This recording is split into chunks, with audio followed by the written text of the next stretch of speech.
Bom dia para você que está sempre com a gente acompanhando o nosso Campo Vivo. Você sabe, aqui a gente prepara um programa dedicado e com muita informação para você. E olha só o que você vai ver por aqui. Sociedade Rural do Paraná começa a divulgar as atrações da feira que acontece em abril. Vamos falar sobre micro-organismos usados como fertilizantes. E o Paraná pode colher a segunda maior safra de soja da sua história. Desta vez, o clima foi mocinho e não vilão. O Peru habilitou plantas brasileiras para importar produtos de origem animal. E uma gaúcha resolveu plantar framboesa no Cerrado. Nós vamos te contar essa história. Tem uns dias ainda de férias?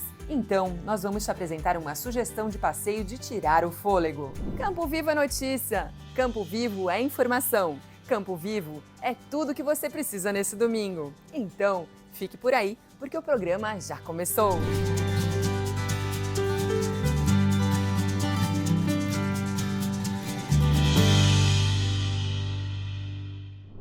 Como nós mostramos no programa de domingo passado, o Show Rural de Cascavel está quase abrindo os portões. A feira começa na semana que vem, de 9 a 13. E outra grande feira aqui no Paraná é a Expo Londrina, gente. A Sociedade Rural do Paraná, que organiza o evento, já está divulgando as primeiras atrações da edição de número 64 da Expo. O primeiro anúncio é dos artistas do circuito sertanejo. Leonardo retorna ao palco da Expo com sucessos consolidados em 40 anos de carreira. Natanzinho Lima traz o brega contemporâneo para a feira pela primeira vez. No ano passado, a exposição de Londrina bateu recorde histórico de público, com 590 mil visitantes. Estandes com expositores variados atraem os visitantes durante o dia. À noite, a agenda de shows e os rodeios levam outra parcela da população para o Parque Ney Braga. Segundo a Sociedade Rural do Paraná, foram fechados mais de 1 bilhão e 700 milhões de reais em negócios nos 10 dias da feira. A Expo Londrina 2026 acontece de 10 a 19 de abril no Parque de Exposições Ney Braga. Como a gente sabe, o diferencial e a tradição da feira é ter uma programação voltada para o agronegócio, mas também para o público em geral. E os shows são o carro-chefe com certeza. Nós vamos te contando tudo para você o que vai ter na Expo esse ano, combinado? E o ministro da Agricultura, Carlos Fávaro, visitou Londrina essa semana. Natural de Bela Vista do Paraíso, o ministro visitou a região para um evento familiar.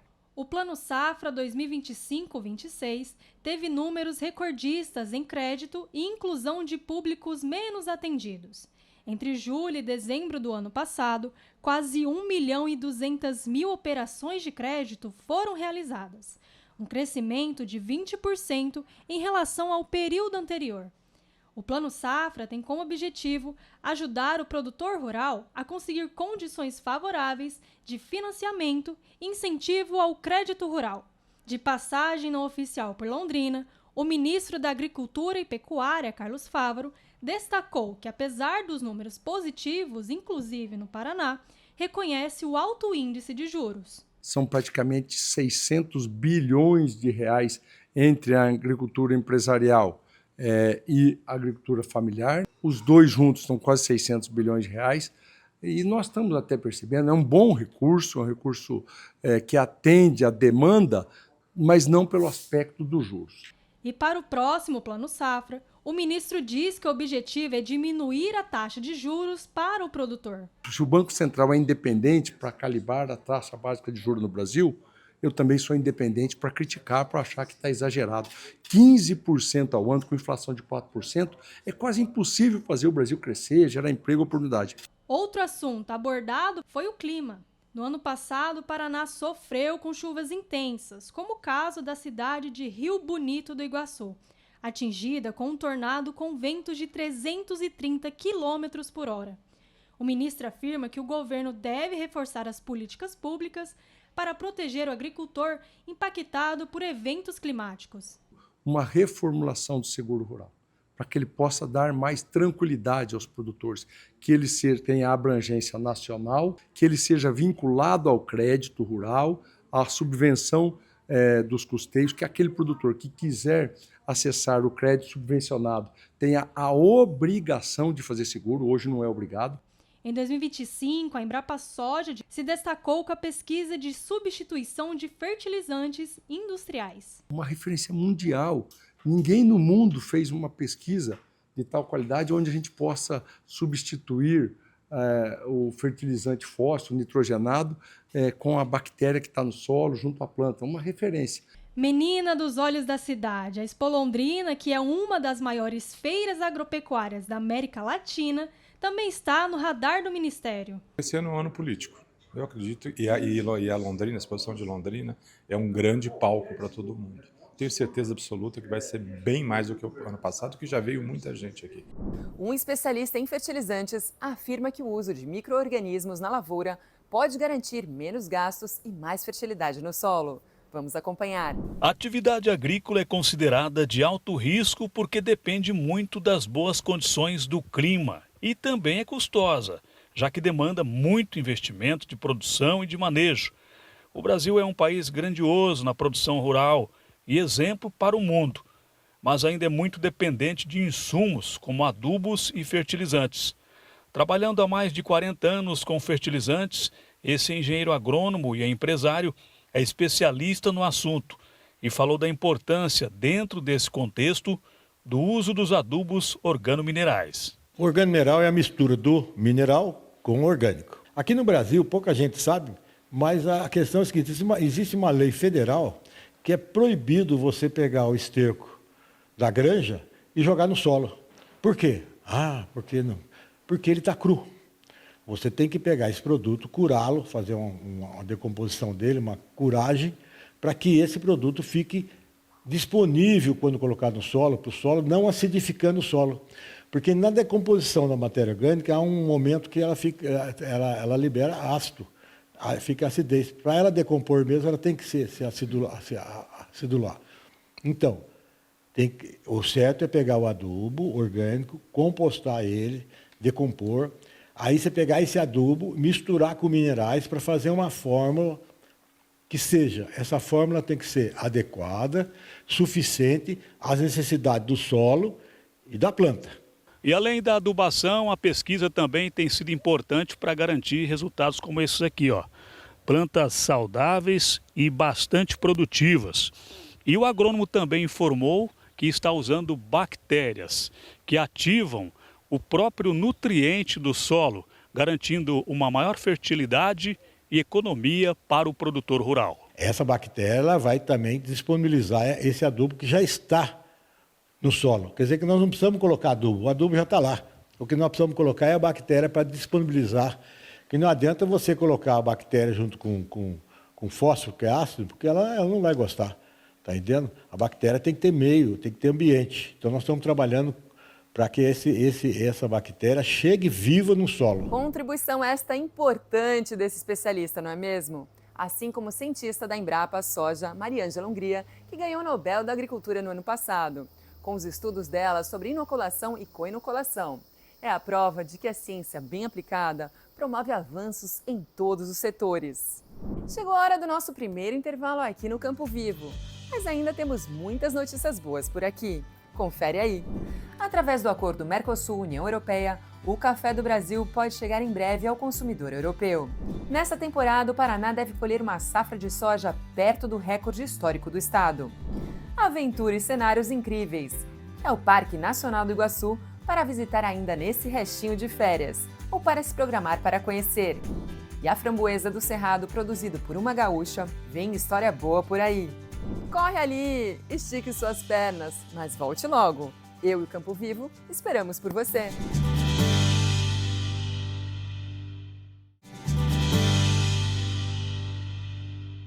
Campo Vivo está de volta aqui na sua telinha. Informação de qualidade, notícias bem contadas, aqui você sabe. Você encontra tudo isso e muito mais. Vem comigo para ver. O acordo do Mercosul com a União Europeia abre uma oportunidade importante para o café brasileiro e pode impulsionar os pequenos e médios produtores. Vamos ver na reportagem.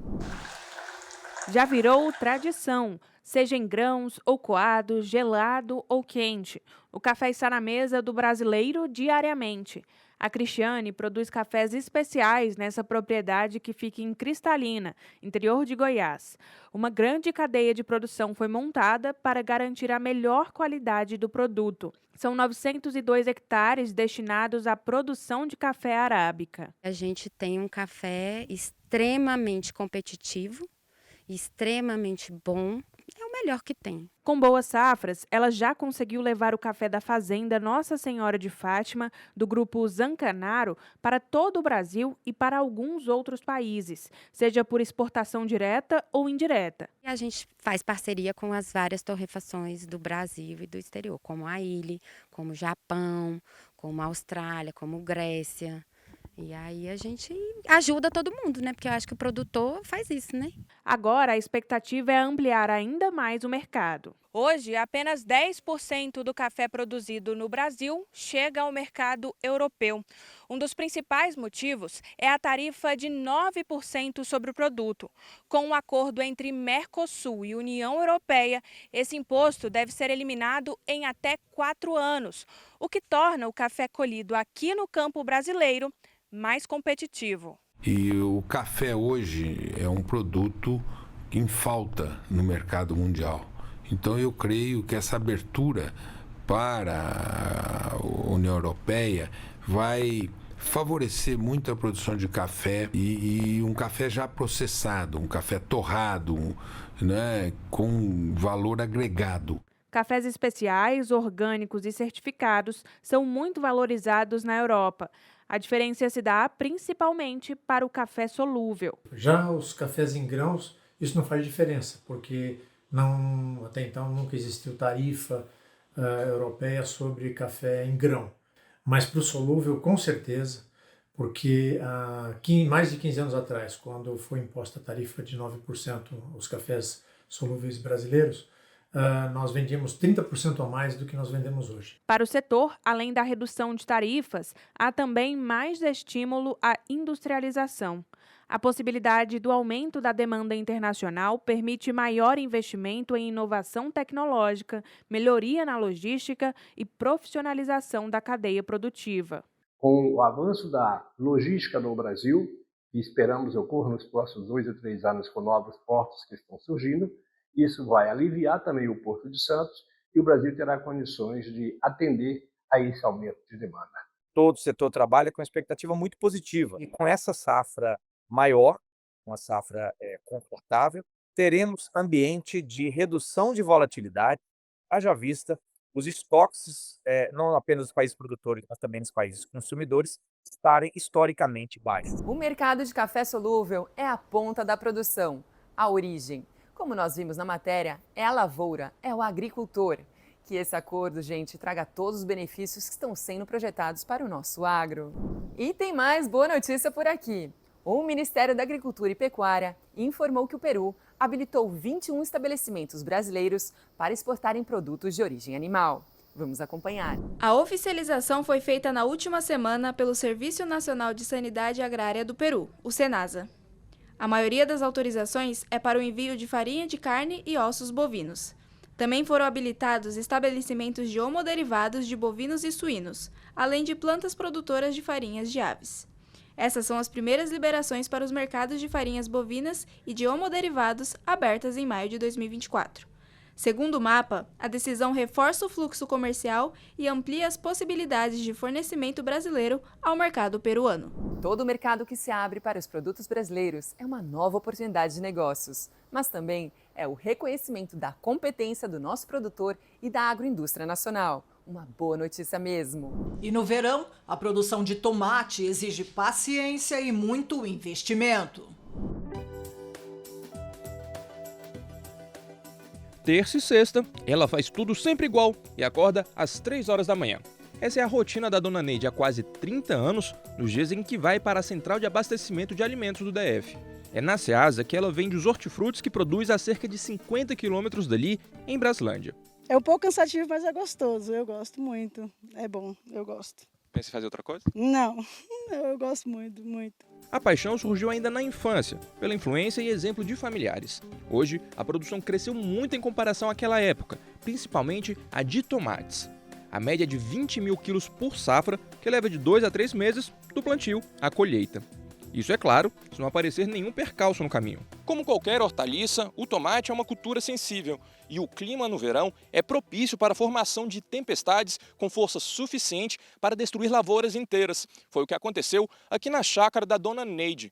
Uma forte chuva de granizo destruiu cerca de 4 mil tomateiros. Resultado, prejuízo para o produtor e menos produtos no mercado. Colocando a caixa, uma média de R$80 a caixa no valor de hoje, né, que a gente estaria colhendo, seria mais ou menos uns R$80 mil aí que a gente deixa de ganhar por conta da chuva. A estação é o principal fator para a variação dos preços do tomate todo início de ano. Apesar da fartura devido à transição entre as safras de inverno e de verão, as elevadas temperaturas aceleram o amadurecimento dos frutos. Com isso, há uma maior oferta no curto prazo, porém essa oferta ela não perdura, devido à perecibilidade do tomate em relação às altas temperaturas. Entre novembro e dezembro, o quilo do tomate encareceu em 10 das 11 centrais de abastecimentos acompanhadas pela Companhia Nacional de Abastecimento, com elevação média de 19%. Para os consumidores, segundo a prévia da inflação do IBGE, os preços aumentaram mais de 16% na média nacional de dezembro para janeiro. A solução que a Neide estuda adotar é a instalação de coberturas, ou como ela chama, túneis para proteger a horta. O maior empecilho é o valor do investimento, cerca de R$50 mil. Mas ela já está convencida que esse é o melhor caminho. Agora, depois dessa, com certeza eu vou começar a ver meios de investimento para poder a gente não acontecer isso aqui. As vendas de máquinas agrícolas devem crescer 4% neste ano, segundo a Abimac. Se confirmado, o resultado está a 3,3 pontos percentuais abaixo do registrado em 2025, em consequência da elevada taxa de juros, perda de tração da atividade econômica e dificuldades para exportar. A Associação Brasileira da Indústria de Máquinas e Equipamentos cita a perda de fôlego nas vendas desde o segundo semestre do ano passado, já ocasionada pela alta na taxa Selic, pesando sobre os investimentos. Com o endividamento rural, o setor de máquinas agrícolas deve se manter em ritmo lento, sendo sustentado pelo crescimento de 5,6% previsto para as demandas do setor de infraestrutura. No cenário internacional, o tarifaço dos Estados Unidos segue comprometendo os embarques a um dos principais destinos do setor. A Abimac avalia que as exportações de 2026 devem, na melhor das hipóteses, manter um nível semelhante ao de 2025. Mais um intervalo aqui no Campo Vivo. E eu vou te adiantar o que você vai conferir. O clima ajudou e o Paraná deve colher a segunda maior safra de soja. A framboesa gosta mais de clima ameno, mas está produzindo muito bem no Cerrado. Vamos saber o porquê. Parque Nacional do Iguaçu. Você está pensando só nas cataratas? Pois você vai ver que tem muito mais nesse espaço maravilhoso. Fique aqui com a gente. O Campo Vivo e eu voltamos logo.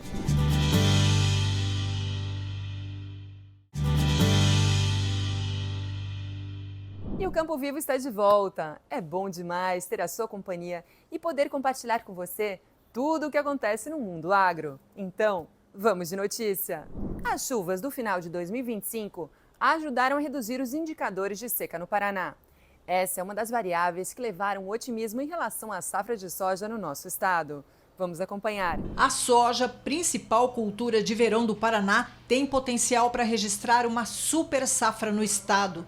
As boas condições do clima e a expertise do produtor paranaense podem levar à colheita de 22 milhões de toneladas. Esse volume fica próximo da safra histórica da oleaginosa no Paraná, quando atingiu 22 milhões e 300 mil toneladas na temporada 2022-2023. A colheita com alta qualidade no Oeste indica forte possibilidade de confirmação dessas estimativas. Quanto ao clima, o monitor de secas da Agência Nacional de Águas, a ANA, aponta que em setembro a seca recuou no norte e no noroeste do Paraná e avançou no sul e sudoeste do estado. Em novembro, passou a recuar em todas as regiões. O estudo, realizado em parceria com vários institutos em todo o Brasil, foi coordenado nos últimos 30 dias pelo Sistema de Tecnologia e Monitoramento Ambiental do Paraná, o CIMEPAR. E as boas notícias continuem sempre por aqui. Competência do produtor rural do Brasil se manifesta ainda mais quando o clima não castiga tanto os campos do Paraná e do Brasil, não é mesmo? A ousadia e resiliência dos produtores rurais levam a resultados muito positivos. Olha só o que uma família gaúcha conseguiu produzir no clima do Cerrado. Uma raridade escondida no fundo dessa propriedade de 2 hectares. São 200 metros quadrados de estufa que produzem, em média, 25 quilos de framboesa por semana. A fazenda da Cecília fica a cerca de 30 quilômetros do centro de Brasília e foi onde ela e a família decidiram se instalar após se mudarem de Santa Maria, no Rio Grande do Sul. No Pampa Gaúcho, a produtora se especializou no plantio de frutas vermelhas, como morango e mirtilo. E mesmo com tanto conhecimento, a adaptação não foi nada fácil. No sul a gente tem a framboesa que ela é silvestre, ela nasce assim no sul e ela se cria sozinha por causa do clima. E aí ela não se adapta aqui. Então a variedade que a gente produz, ela é uma variedade adaptada para o nosso clima. Então tudo é adaptado para que ela se comporte, que ela se produza bem aqui. A variedade cultivada aqui na propriedade da Dona Cecília foi especialmente desenvolvida por pesquisadores da Universidade de Brasília. É um manejo que garante produção durante o ano inteiro para não interromper a renda da família. São no máximo 15 pés por metro, a rega com água e nutrientes é automatizada de 5 a 10 vezes por dia, a depender do clima e também das necessidades que a própria planta indica. Galhos verdes e frondosos e frutos firmes, cheios e doce mostra uma boa nutrição. A colheita é toda manual, feita com a ajuda de funcionários. Quanto mais gentil o toque, melhor para os sensíveis frutos. Na parte do comércio, a Cecília não tem muita dificuldade, pois não há concorrência na região. No Brasil, a produção se concentra no sul e em partes de São Paulo e Minas Gerais. Mas o que normalmente é uma vantagem, por vezes, também é um desafio. Eu não conheço um outro produtor que tenha um plantio de framboesa que a gente possa trocar informações, não tem. Eu tenho contato com o pessoal de São Paulo, que lá eles produzem já bastante framboesa, mas eles produzem de uma forma diferente, não é coberto, nosso é um cultivo protegido. Por quê? Se eu tenho muito sol, ela queima a fruta. Se eu pego muita chuva, ela apodrece. Então, assim, eu tenho que proteger ela de alguma forma para deixar ela confortável para ela produzir. A Cecília vende a bandeja de 80 gramas por até R$ 25, dependendo da época do ano. Os principais clientes são redes de supermercado de alto padrão e confeitarias. Também, o que não faltam são iguarias, nas quais a framboesa adiciona doçura, leve acidez e uma linda coloração vermelha. A cor é linda mesmo, desperta a vontade de experimentar com certeza. E o sucesso sempre tem o apoio da pesquisa. Muitas vendas de framboesa por aí para a família da Cecília. Gente, para a maioria das pessoas, as férias estão terminando. Mas quem ainda tem uns dias de descanso por aí, pode visitar um ponto turístico fantástico aqui no Paraná. Vamos dar um passeio agora no Parque Nacional do Iguaçu, que não é só as cataratas não, viu?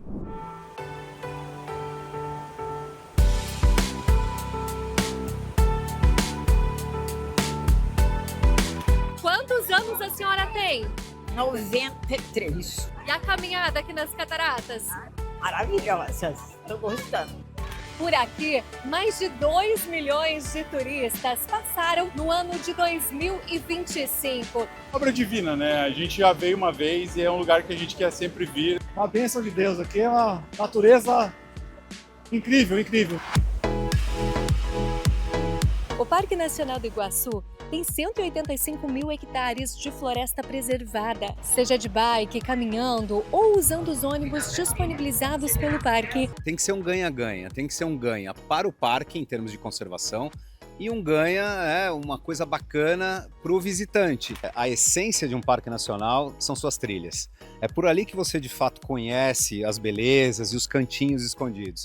E se você der muita sorte, você pode ver a onça passeando para lá e para cá aqui no parque. Nós temos um receio, mas a onça, mas ela está aqui em equilíbrio, a gente recebe, o ano passado a gente bateu o recorde de visitação e a gente nunca teve nenhum problema. Então é um sinal de que esse equilíbrio ele funciona e a gente pode pedalar tranquilo e quem tiver a sorte, o privilégio de ver uma onça, aí foi abençoado. A gente começa a nossa jornada assim, com um passeio de bike pelas trilhas.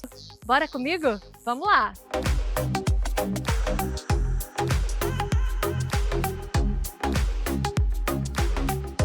No meio do caminho, uma parada estratégica, projeto Onças do Iguaçu. O objetivo é a preservação de grandes felinos, entre eles uma espécie emblemática e ameaçada, a onça pintada. O projeto Onças do Iguaçu, no formato que ele tem agora, ele começou em 2018. A estimativa atual é em torno, no Parque Nacional do lado do brasileiro, 25 onças, né, que pode ir de 16 até 33, mas juntando Brasil e Argentina, em torno de 90 animais. E pra gente é muito recompensador. Cada vídeo de onça que aparece, cada novo filhotinho, cada avistamento, a gente fala, nossa, a gente tá no caminho certo, é por aí. Foi puxado, mas olha, valeu super a pena. E agora a gente continua a trilha a pé.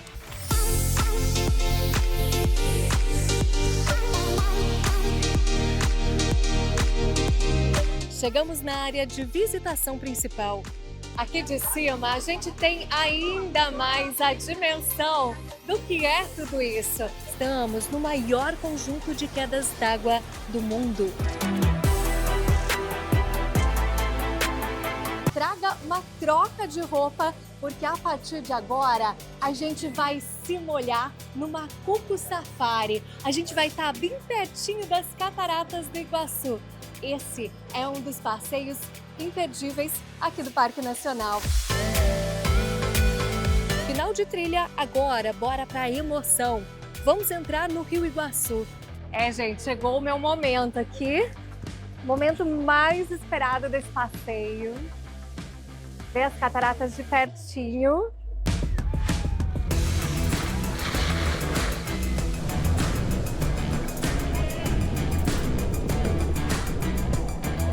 Essa queda d'água é chamada de os Três Mosqueteiros. Exatamente aqui a gente está do lado argentino e é para se molhar mesmo.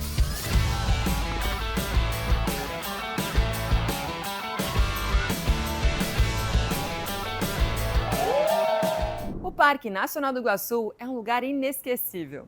Se puder, visite. Como a gente viu, é um lugar que tem muito mais que as cataratas, que são demais, pessoal. E depois desse passeio de tirar o nosso fôlego, o Campo Vivo vai ficando por aqui. Foi bom demais ter a sua companhia desde o comecinho do programa. A cada edição, a gente procura sempre fazer o melhor. Se você quer rever alguma matéria ou o programa inteiro, é só clicar aqui no QR Code que aparece na sua tela. Ele te leva direto para o Campo Vivo de hoje. Agora, o recado de sempre. Aproveite o domingo, tenha um dia leve para recuperar as energias e se preparar para a semana que está batendo na nossa porta, viu? Eu, Luli Barbeiro e o Campo Vivo voltamos no próximo domingo, sempre a partir das 7h30 da manhã. Eu espero por você. Até lá. Tchau!